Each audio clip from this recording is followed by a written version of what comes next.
अस्सलामुअलैकुम, आप देख रहे हैं स्पोर्ट्स एक्शन। मैं हूं सैयद फैसल करीम और देखना यह है कि क्या पाकिस्तान आज का टी20 जीत के साउथ अफ्रीका का वो रिकॉर्ड कि वो कभी भी टी20 सीरीज नहीं हारे एशिया में, उसको करेगा पाश पाश। इस पे बात करेंगे, लेकिन सबसे पहले एक्साइटिंग टी20 अहेड के जहां पर साउथ अफ्रीका ने टॉस जीत लिया है और पहले फील्डिंग का फैसला किया और एक बार फिर सबकी नजरें होंगी किस पे? मोहम्मद रिजवान पे। अगर पहले टी20 की बात करें तो शानदार सेंचुरी ऐसे वक्त में बनाई कि जिस वक्त बाबर आजम भी आउट हो चुके थे। सेंचुरी बनाई इन्होंने, इसके बाद दुनिया भर से इनको तारीफें मिली हैं। टी20 में सेंचुरी बनाने वाले पाकिस्तान के दूसरे खिलाड़ी बन गए हैं। अब बात यह हुई है कि इस एजाज पर मोहम्मद हफीज ने रिजवान की तारीफ की, उन्हें नंबर 1 विकेट कीपर बैट्समैन करार दे दिया। हफीज ने ट्वीट में लिखा, हैरत है आपको कब तक ये साबित करना होगा कि आप पाकिस्तान के नंबर 1 विकेट कीपर बैट्समैन हैं। इनके बाद सरफराज अहमद की जानिब से ट्वीट्स का सिलसिला शुरू हुआ। सरफराज ने हफीज को प्रोफेसर भाई साहब कहकर मुखातिब किया। दो साबिक कप्तानों की लड़ाई में साथी खिलाड़ी भी कूद पड़े। अब फास्ट बॉलर मोहम्मद आमिर सरफराज के हक में उन्होंने ट्वीट किया, बोले बाबू आप नंबर 1 विकेट कीपर बैट्समैन हैं, आपकी कप्तानी में 2 साल टी20 में नंबर 1 रहे, सबसे बढ़कर आपकी कप्तानी में चैंपियंस ट्रॉफी जीती। आप पाकिस्तान का फख्र हैं, लोगों का काम है बोलना, आप करें एंजॉय। इसी पर हम बात करेंगे। हमारे साथ साबिक फास्ट बॉलर तनवीर अहमद मौजूद हैं। तनवीर, बहुत शुक्रिया आपके वक्त का। मैं जरा बताएं कि ये टग ऑफ वॉर एक ऑनगोइंग सीरीज में फ्रूटफुल साबित होगी है? नहीं, बिल्कुल नहीं। एक तो वो प्लेयर हैं हफीज जो बिल्कुल टीम के साथ नहीं है, लेकिन सरफराज जो है वो टीम के वॉर एक ऑनगोइंग सीरीज में फ्रूटफुल साबित होगी है? नहीं, बिल्कुल नहीं। एक तो वो प्लेयर हैं हफीज जो बिल्कुल टीम के साथ नहीं है, लेकिन सरफराज जो है वो टीम के साथ हमें नजर आते हैं। देखिए, मुझे ऐसा लगता है कहीं ना कहीं थोड़ी सी कंफ्यूजन हो गई है। अगर हफीज की तरफ हम देखें, उसने जो ट्वीट किया उसने ये किया है कि सरफराज इस टाइम नंबर 1 विकेट कीपर है। वो शायद उन्होंने उनकी परफॉर्मेंस की वजह से बात की है कि वो जो परफॉर्म कर रहे हैं, जिस लेवल पे वो टेस्ट क्रिकेट में भी कर रहे हैं या जब भी बैटिंग कर रहे हैं या टी20 में जो उन्होंने बैटिंग की, वो बहुत एक्स्ट्राऑर्डिनरी किस्म की बैटिंग कर रहा है और नीचे के नंबर्स पे आके कर रहा है। तो शायद उस वजह से हफीज ने ये बात की। लेकिन मेरे ख्याल में हफीज ने शायद सरफराज को ये चीज बुरी लग गई कि हफीज ने नंबर 1 बोला। अगर नंबर 1 ना बोलता तो शायद सरफराज की तरफ से ये रिप्लाई नहीं आता। हाँ, हम ये भी कह सकते हैं कि नंबर 1 विकेट कीपर सरफराज है, उसके अलावा तो कोई नहीं हो सकता, क्योंकि सरफराज की कप्तानी में आपको ये झगड़ा इतना सादा लगता है कि ये झगड़ा सिर्फ नंबर 1 कहने का है, क्योंकि अब इसमें दूसरे साथी खिलाड़ी भी कूद रहे हैं? देखें, ये सिर्फ नंबर 1 की वजह से है, ठीक है ना। क्योंकि देखें, मैंने भी अपने यूट्यूब चैनल पे एक बात बोली थी कल परसों। मैंने ये बोला था कि रिजवान जिस फॉर्म के अंदर है, मुझे नहीं लगता कि किसी और विकेट कीपर को अब इतनी आसानी से चांस मिलेगा। मैंने भी ये लफ्ज इस्तेमाल किए, तो शायद ये नंबर 1 की वजह से हो गया। नंबर 1 की वजह से अगर ये चीज हुई है, तो अगर हम सरफराज को देखें तो वो नंबर 1 विकेट कीपर तो बनता है, क्योंकि उसने तो आईसीसी चैंपियन ट्रॉफी जितवाई है अपनी कप्तानी में। फिर उसके बाद 2 साल उसने टीम में रहा है। इस बात के ऊपर जो आमिर ने बात बोली, तो मेरे ख्याल है आमिर ने बिल्कुल सही बात बोली है कि विकेट कीपर तो कोई हमारे पास और कोई है ही नहीं जिसने आईसीसी चैंपियन ट्रॉफी जितवाई हो, या कोई विकेट कीपर ऐसा है ही नहीं जिसकी कप्तानी में हम 2 साल टी20 में रहे हो। इस वजह से, सिर्फ ये नंबर 1 की वजह से ये सब कुछ हो गया है। अगर हफीज नॉर्मल एक बात कर देता कि रिजवान की फॉर्म बड़ी अच्छी है, वो बड़ा अच्छा परफॉर्म कर रहे हैं, तो शायद ऐसी बात नहीं होती। लेकिन दूसरी तरफ एक चीज मैं ये बोलना चाहता हूँ दोनों साइड से, सरफराज को भी और हफीज को भी, कि प्लीज थोड़ा सा माशाल्लाह सारे मेच्योर लोग हैं आप लोग, जरा सोशल मीडिया पे इस किस्म की जो बहस है उसको ना करें, क्योंकि लोग मजे लेते हैं, ठीक है ना। दूसरे लोग बीच में कूदते हैं, आउटसाइडर जो होते हैं जिनका क्रिकेट से कोई ताल्लुक नहीं होता, वो फिर एंजॉय करते हैं, वो फिर कहते हैं कि देखिए जी पाकिस्तानी प्लेयर आपस में लड़ रहे हैं। तो इस चीज को जरा थोड़ा सा अवॉइड करें। और मेरे ख्याल में शायद क्रिकेट बोर्ड ने इन्वॉल्व भी हुआ है इस बात के ऊपर। सिर्फ वो लोग जिनका क्रिकेट से ताल्लुक नहीं है तनवीर, सिर्फ वो नहीं कूदते, बल्कि पड़ोसी मुल्क का जो मीडिया है वो तो इस ताक में रहता है कि कब कोई हल्की फुल्की सी अनबन हो और हम जो है वो पूरा का पूरा कतारसिस लग जाए पाकिस्तानी टीम का। ये भी बताइएगा कि दोनों जो है वो एक दूसरे की कैप्टेंसी में भी खेलते रहे हैं, क्या हमारे यहाँ जो ये जो रिफ्ट्स होती हैं वो प्रोफेशनलिज्म से ज़्यादा होती हैं? हमने देखा किस तरीके से, ये ऐसा नहीं कि सिर्फ पाकिस्तानी टीम में, ऑस्ट्रेलिया में भी है, भारत में तो आपको याद होगा कि एक टाइम पे गंभीर वर्सेस धोनी, सहवाग वर्सेस धोनी कितना ज़्यादा था, लेकिन उसको किस तरह से ओवरकम किया जाए, ये भी हमें क्रिकेट प्रोफेशनलिज्म सिखाती है। देखिए, इसमें सिर्फ ये नहीं है कि प्लेयर्स को भी आपस में सोचना चाहिए कि हम अगर ये बहस सोशल मीडिया पे कर रहे हैं तो ये कहां से कहां तक जा सकती है। फिर हम उसका इंतजार ना करेंगे जी क्रिकेट बोर्ड बीच में आए या कोई एक्स क्रिकेटर बीच में आए, बड़े नाम, वो इस मसले को सॉल्व करें। ये प्लेयर्स को खुद भी सोचना चाहिए। दूसरी बात, एक चीज आप याद रखें और लोगों को सोचना चाहिए कि अगर सरफराज इस किस्म की बात कर रहा है या रिप्लाई वो करता है, तो आप याद रखिएगा कि सरफराज के साथ नाइंसाफी इतनी ज्यादा हुई है कि जिसकी वजह से उसका रिप्लाई आता है। क्योंकि कहीं नहीं बनता था कि जिसने आईसीसी चैंपियन ट्रॉफी जितवाई भी हो या टी20 वर्ल्ड कप टी20 रैंकिंग में 2 साल टीम टॉप पे रही हो और आप एकदम से चीफ सिलेक्टर बने और आप एकदम से उसको कप्तानी से हटा दें और टीम से फारिग कर दें। नियतों का तो खैर अहवाल सिर्फ अल्लाह ही जानता है, लेकिन आपको लगता है कि तारीफ करना तो बहुत अच्छी बात है, हमें प्रेस करना भी चाहिए रिजवान को। रिजवान की भी बड़ी एक लॉन्ग स्ट्रगल है जिस तरह से उन्होंने अपने आप को ट्रांसफॉर्म किया है, लेकिन आपको लगता है कि हफीज की जानिब से जो प्रेस किया गया है, अगर अल्फाज का चुनाव बेहतर होता तो ये बात इतनी ना बढ़ती? देखिए, वो सिर्फ आई थिंक नंबर 1 की वजह से इतना कुछ हो गया। वैसे मुझे लगता नहीं कि हफीज की शायद कोई डायरेक्ट ऐसी कोई सरफराज को बोलने की सोच थी कि भाई अब आपकी कहानी खत्म हो गई, अब आप घर जाएं या रिजवान नंबर 1 हो गया। मेरा ख्याल है ऐसा कोई नहीं था।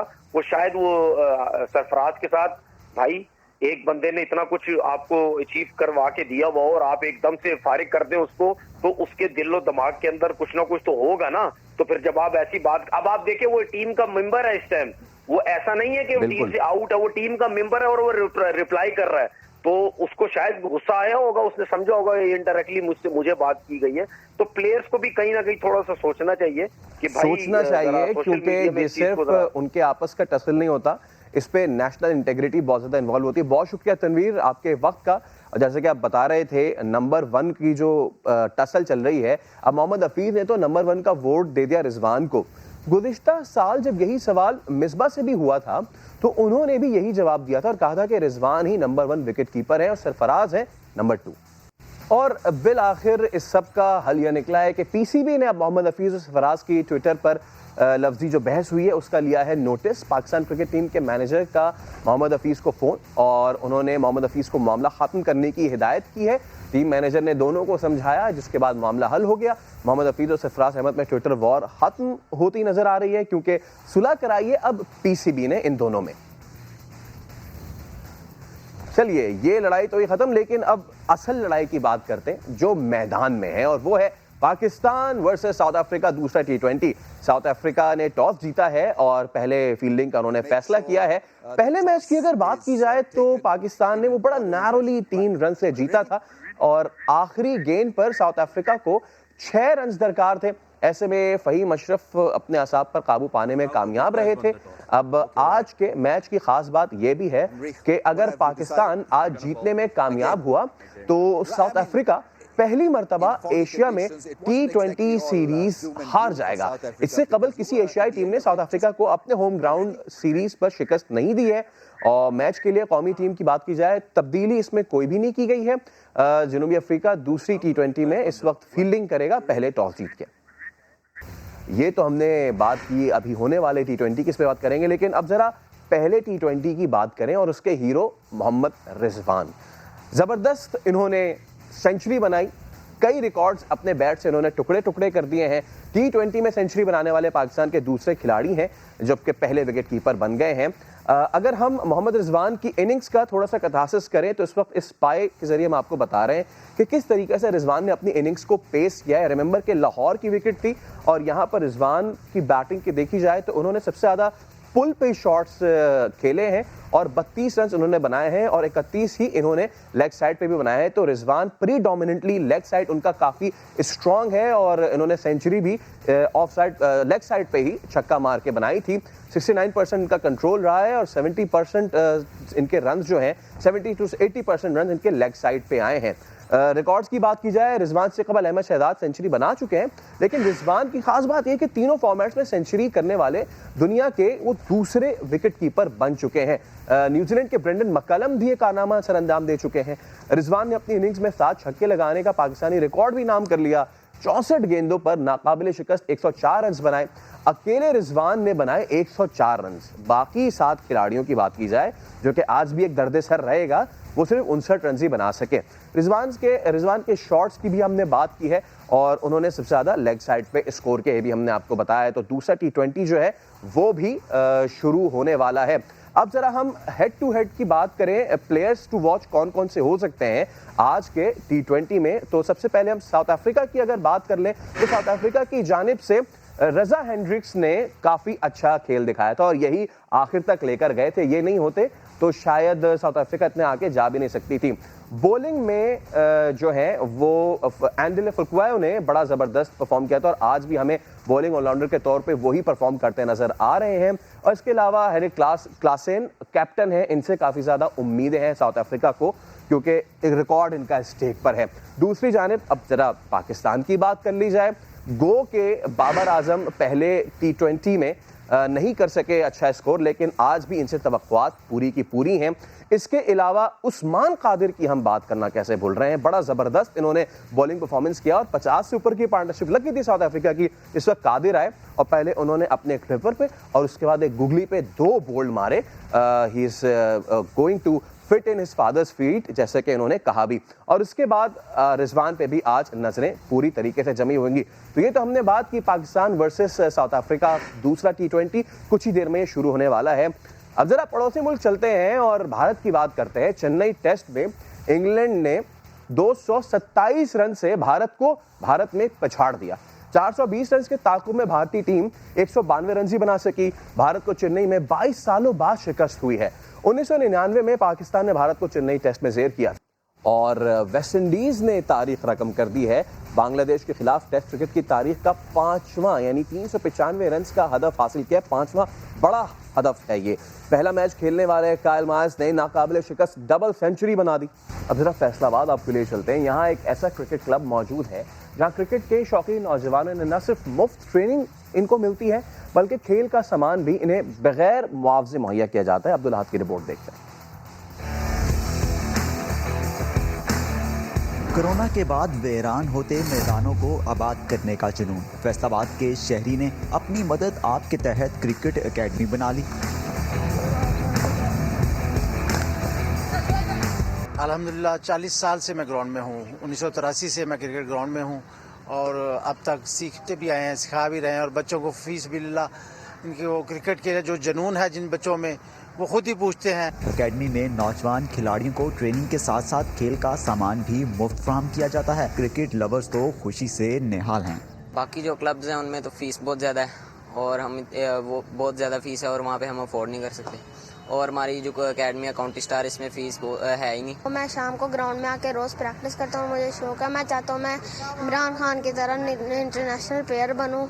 इंशाल्लाह एक दिन पाकिस्तान का नाम रोशन करूँ और पाकिस्तान के लिए वर्ल्ड कप जीत के लाऊं। इसी फ्री क्रिकेट क्लब से तरबियत याफ्ता नौजवान मोहम्मद वकास अंडर 16 में कौमी टीम की कप्तानी भी कर चुके हैं। तारिक जावेद का खेल के मैदानों को आबाद करने का ये अज़म न सिर्फ नौजवानों का मुस्तकबिल संवार रहा है, बल्कि मुल्की सतह पर भी अच्छे खिलाड़ी पैदा करने में मावन साबित हो रहा है। कैमरामैन रिजवान साबरी के साथ अब्दुल अहद, समा, फैसलाबाद। तो कुछ ही देर में दूसरा T20 भी शुरू हो जाएगा और आज ही ये शायद फैसला हो जाए कि क्या साउथ अफ्रीका वो अपना रिकॉर्ड खोने वाला है या फिर आखिरी T20 जो कि है कल, वो होगा फैसला कुन साबित। स्पोर्ट्स एक्शन से दीजिए इजाजत। अल्लाह हाफिज।